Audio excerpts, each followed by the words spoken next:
পটুয়াখালী নদী ও সাগর থেকে অবাধে আহরণ করা হচ্ছে চিংড়ির রেণুপোনা। এর সঙ্গে পার্শ্ববর্তী দেশ থেকে অবৈধভাবে ঢুকছে রেণু। দুই দিকের চাপে অস্তিত্ব সংকটে পড়ছে সম্ভাবনাময় দেশের চিংড়ি হ্যাচারি শিল্প।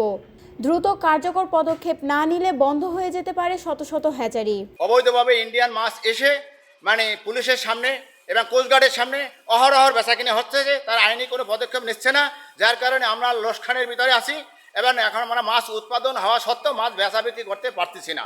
এবং নদীর মাছ ধরা নিষিদ্ধ রেণু তা অবাধে বেচাকিনি হচ্ছে, আইনি কোনো ব্যবস্থা নিচ্ছে না, প্রশাসনের সামনে অবাধে বেচা বিক্রি হচ্ছে, যার কারণে আমরা উৎপাদন করেও মাছ বেচা বিক্রি করতে পারতেছি না, আমরা অনেক লোকসানে আছি।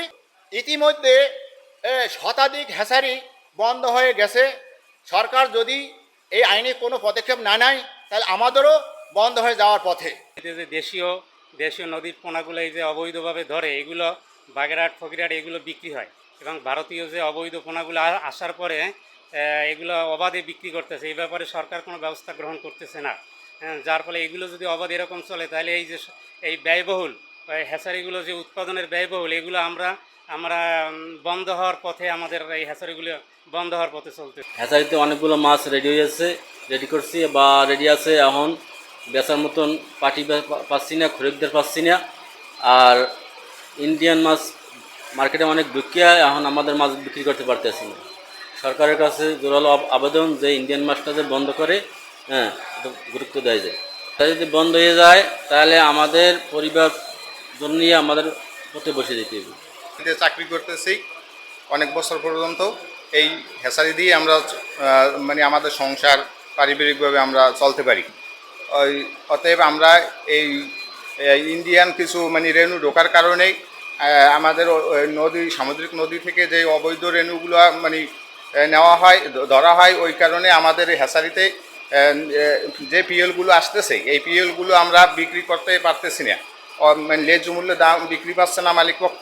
এই জন্য আমরা অনেকটা মালিক পক্ষ অনেকটা লসের দিকে আছে। এই জন্য হ্যাচারিতে মালিক পক্ষ যদি লাভবান না থাকে তাহলে আমাদের বেতন করি কীভাবে দেবে।